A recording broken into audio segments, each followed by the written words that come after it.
happy to be with you all today. So Spectrum, as she said, is in our 25th year. We started in 1998, and it was due to a need for support in Gwinnett County. A single mom went to Gwinnett County schools and said, I need support. And the school system said, I think having a support group is a great idea, but I think parents should run a parent support group, not the school system, but we'll help you. And the single mom said, I am a single mom. I could not do it by myself. And the director of the autism program at the time had become a good friend of mine. She said, I know a friend who may be willing to help you. And she connected us. And at our first meeting, the school had sent out flyers through the school system. We expected maybe 20 people to show up, and we had over 100 people at the first support group meeting. So no doubt there was need for support in Gwinnett County. And we drew people quickly from beyond Gwinnett because there was a lack of support. But we quickly became more than just a support group.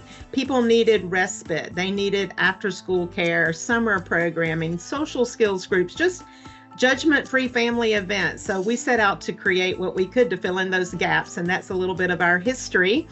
We currently now serve over 2,000 individuals with autism and their families each year.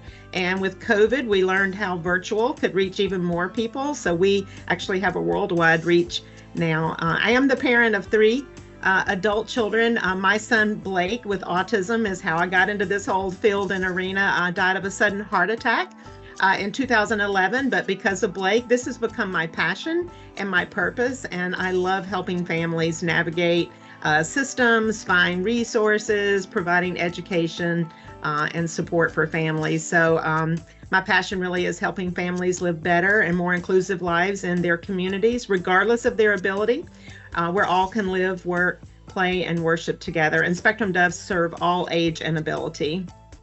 Here's a little bit about some of our programs. Support groups is our core program, but we have many support groups now. We have breakout sessions at our monthly meetings. Still over 100 people attend each month. So we have parents of preschool age children, breakout sessions for school age children, those parents, for the adults on the spectrum, for dads only, for the siblings ages 5 to 14, grandparents, and then, as I mentioned earlier, virtual groups. We have Adelante Autismo in Spanish only. We have a neurodiverse partners group, which is for partners who have a spouse either suspected to be on the spectrum or diagnosed on the spectrum, and often dealing with some challenges in their relationship with communication and just dealing with those differences that they have. We just recently started Mocha Matters for persons of color with family members on the spectrum, and that is focusing on issues that matter to persons of color. And then camps are our largest program. We offer 6 weeks of summer day camp for ages 4 and up. And when I say and up, even adults can attend day camp. We serve all age and ability. So even those that need a high level of support, we can handle those. Our staff are all trained in the field of autism and have experience. We have the Summer Transition Academy starting this summer for ages 15 to 25, which is a new program focusing on youth that function at a very high ability level, but they're still kind of falling in the cracks where there's not a lot for them to prepare them for that transition to college or job or even living independently. Our school break camps are offered during school breaks like Thanksgiving break, winter break, and spring break for same ages 4 and up.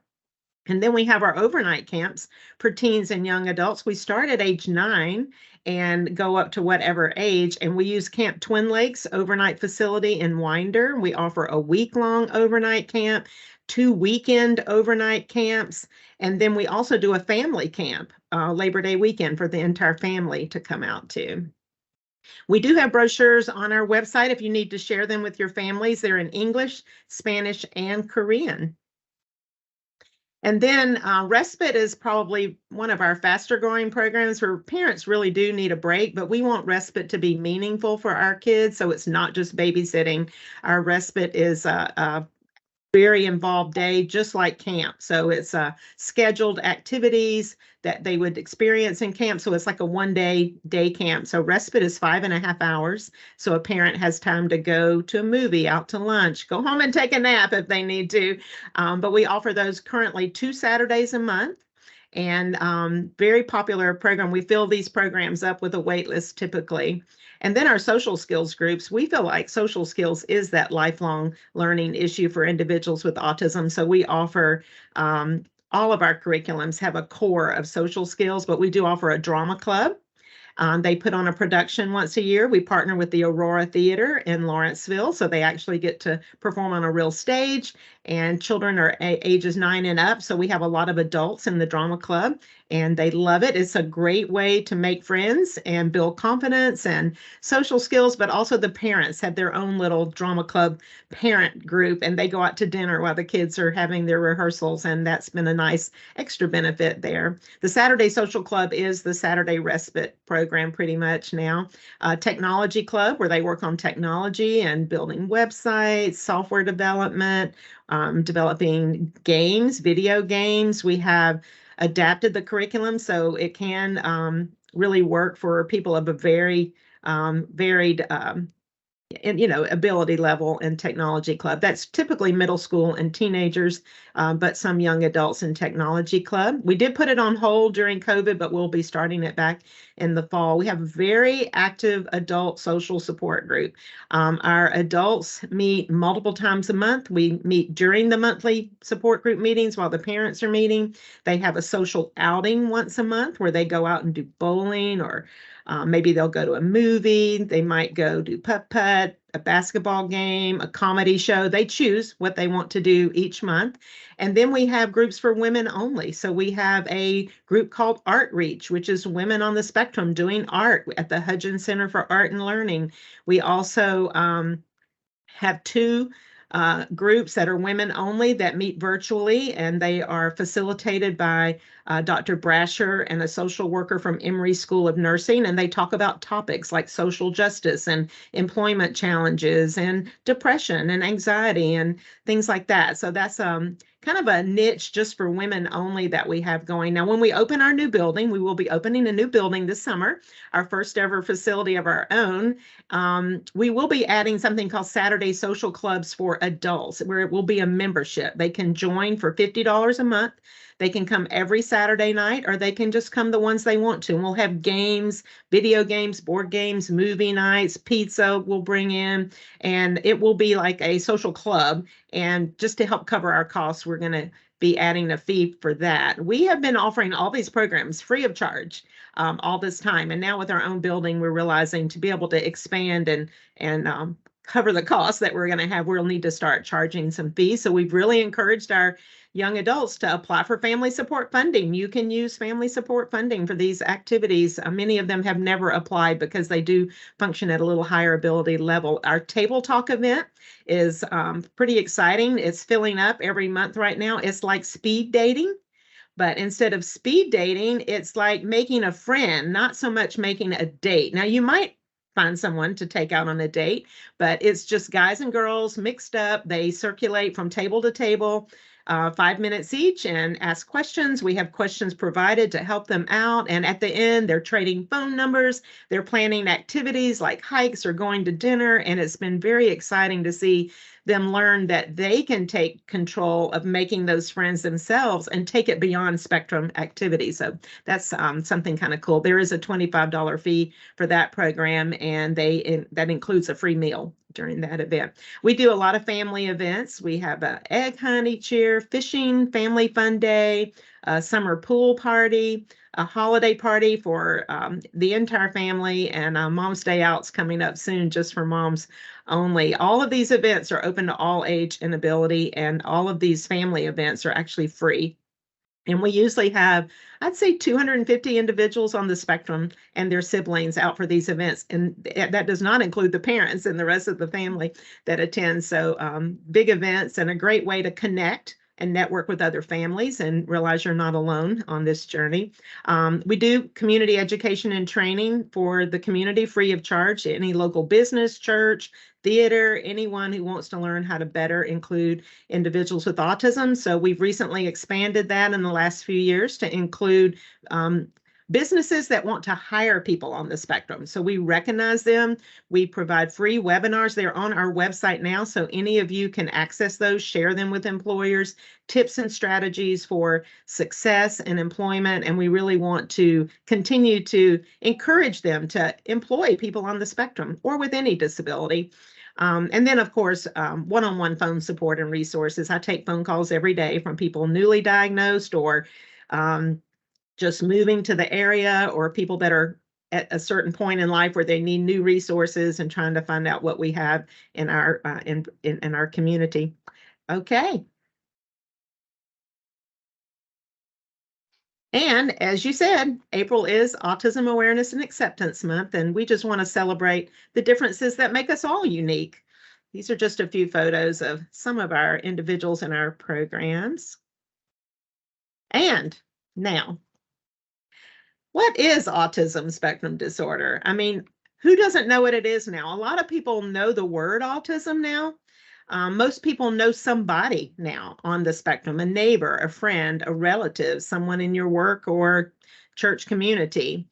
But not everyone knows, how do you describe autism? What is it exactly? But it is a developmental disability. It's caused by a difference in the brain. So some people call it a neurological disability, but there's still a lot of questions about autism. But we do know that people with autism do share some similar symptoms: problems with social interaction, difficulties with communication, behavior issues, often repetitive behaviors, and obsessive interest. And people with autism handle information in their brains just differently. I mean, the cause is unknown still, but there are indicators of genetic and environmental factors that are playing a role, and it affects every person in different ways, symptoms ranging from mild to severe. On this little chart here, you can see some of the issues that are involved in characteristics, but it's not like every person has the same.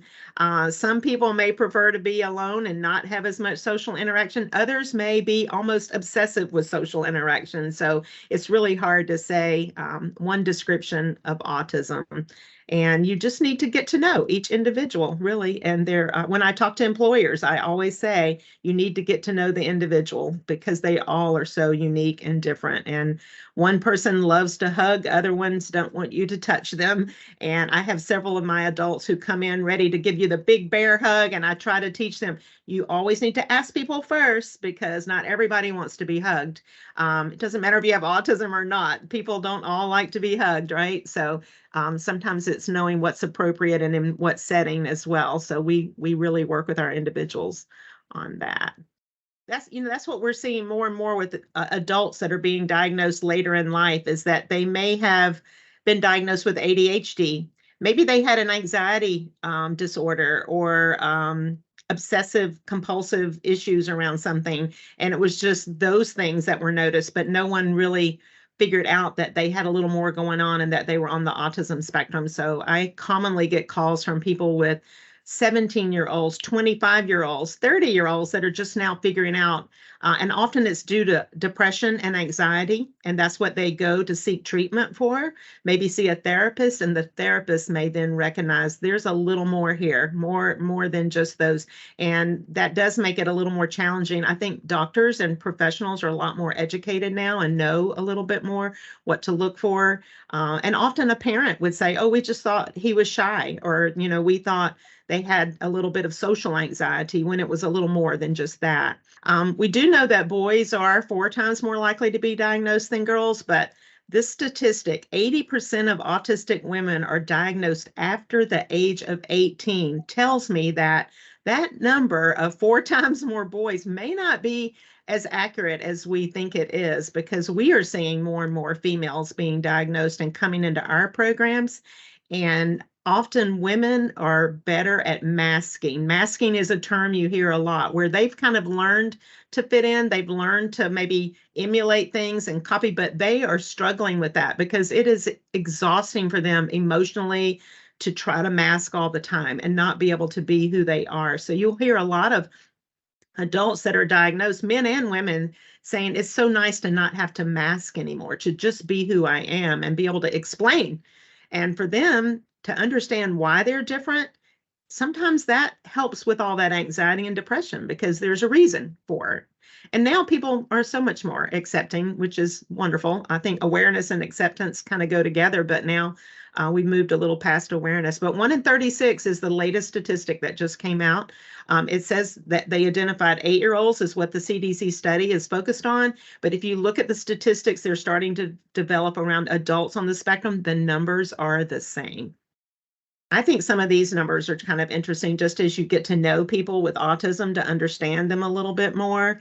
But 40% of individuals with autism are nonverbal, meaning non-speaking. They make sounds, noises, often they're quite vocal, but maybe not a lot of meaningful speech. 90% have sensory issues, 90%. So sensory issues can be all kinds of things. It could be touch or smell, or it could be food issues, like around tactile food or whatever. 40% have anxiety disorder, and that may be a little bit low. And 30% have intellectual disability. I always want people to know that individuals with autism really want social connections.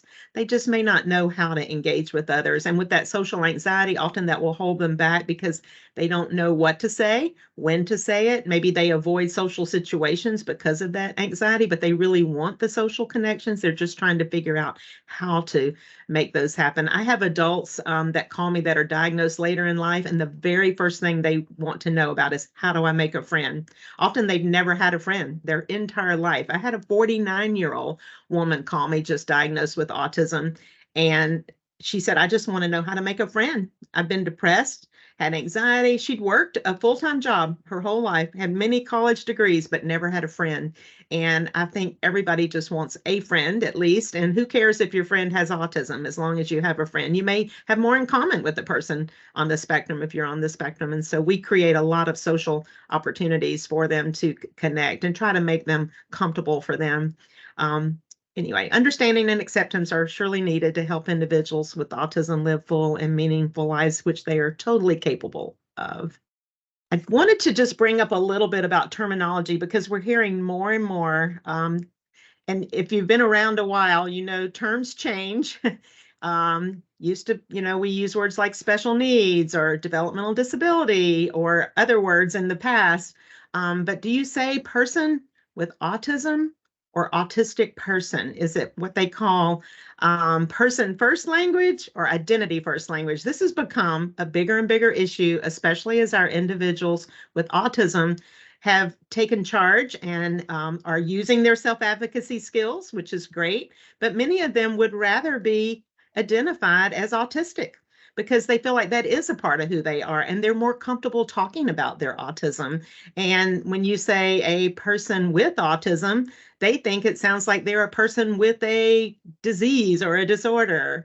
I think that person first language came about because you wanted to talk about a person, not a cancerous person, but a person with cancer, or living with cancer. And it was supposed to be more respectful, but you're finding more and more people with autism prefer being called autistic and saying, I'm an autistic person. So I think in these days, you just have to be sensitive to the audience you're with because not everybody sees it the same. Mostly parents and professionals are going to be using person first language, but often the people with autism. So I intersperse it all the time. And sometimes I kind of base it on who I'm talking to and what makes them feel more comfortable. So I think it's something to be aware of when you talk about autism, that it's okay to use either one. But if you have someone who says no, just respect that and say what they would like to be called.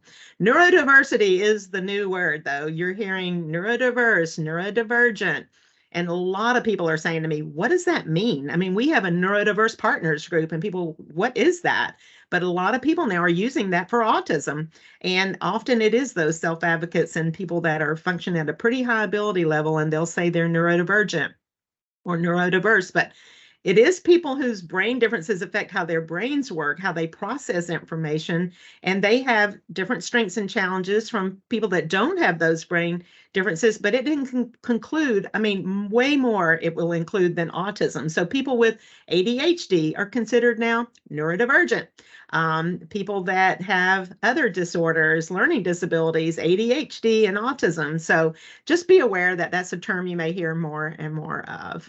I'm going to quickly just focus a little bit more on adults because I know you work with a lot of adults, but look at this, 2.5 million autistic adults live in the US now, and more than 1 million will enter adulthood and age out of school and based autism services each year now. So it's just growing like crazy. I do think that teens with autism are less likely to receive healthcare transition services, and that's a big transition. And 50% or more of 25-year-olds with autism have never held a paying job. I'll go through this pretty quick because you're probably familiar with this, but these are some of the job activities that can encourage independent living skills and daily living skills, adaptive skills for adults to live safe, productive lives, or safety. That's huge. Hygiene, employment, social competence, decision making, self-management, leisure, and communication.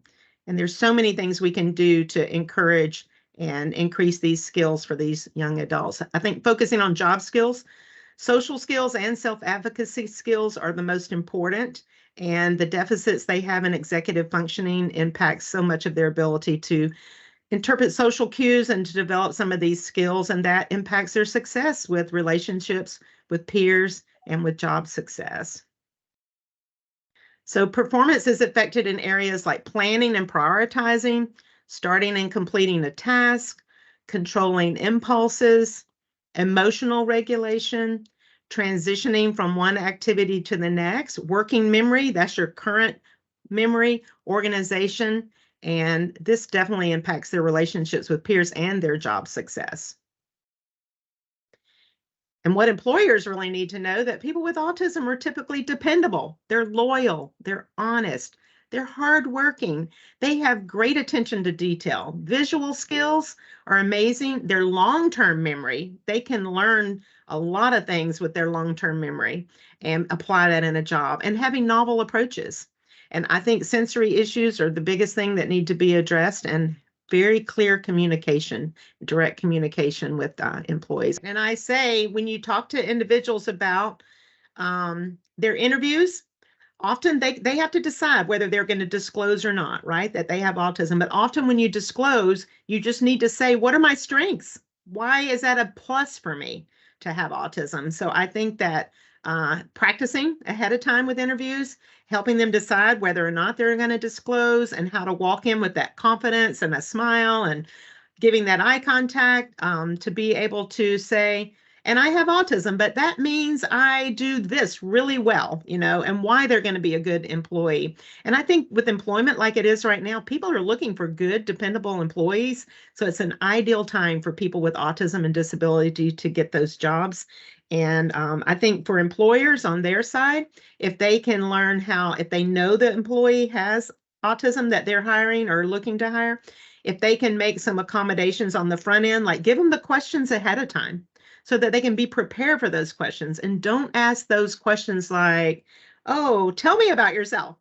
You have to ask them more specifically, like, tell me what are some of your strong characteristics that would make you a good fit for this job, or what are some of your previous job experiences? But just tell me about yourself. They're just going to look at you like they don't even know where to start, right? So to give them tips on their end to know how to better interview individuals on the spectrum. And I always tell employers, you're going to have to get to know each one individually because they are all unique and different. And that's going to be your success right there, is learning what works best for that individual. And the person with autism, they need to be able to say, I don't like being in this area of the store, like being around a lot of people. That's sensory overload for me. Tell what they are happier doing, what they're more comfortable doing, instead of setting them up for failure, set them up for success. I just wanted to give a little shout out for our Summer Transition Academy, because we'll be focusing on all of these things, helping adults. And I'd say 15 to 25 is our focus right now, but we're attracting mainly 15 to 20-year-olds right now in this program. It'll be small and focusing on social skills, daily living skills, self-advocacy, and career development. This is targeting people that function at an ability level where they would get a high school diploma. They could go to college or technical school. They would be able to have a job, possibly live on their own with minimal support. And these are individuals we find that are really falling through the cracks. So we're trying to address that issue with them. So they can contact me at Claire@ATL with a hyphen, spectrum.com. And I'm happy to answer any questions. You can go to our website there, atl-spectrum.com, to see information on all of our programs. And many of our programs are being supported by BDI with family support funding, especially those even with the high intensity needs. We can provide the support they need in our programs.